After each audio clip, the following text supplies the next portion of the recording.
Hi guys, welcome to my YouTube channel. Today we find the value of this fraction 4 minus 4 divided by 2, again divided by 2. Now we solve by the rules of mathematics PEMDAS.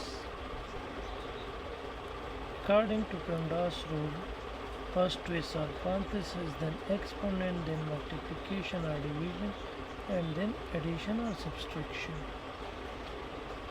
Now we have one subtraction, one division here and one division here.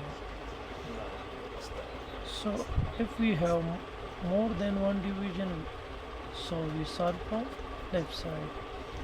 So the equation become 4 minus, first we solve this division and again we solve this division.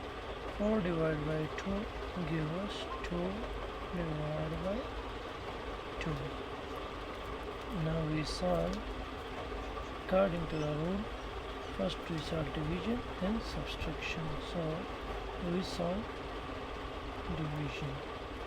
So the equation will become 4 minus 2 divided by 2 give us 1.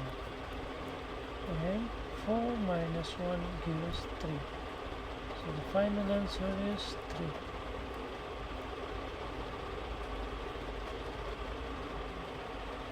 Thanks for watching.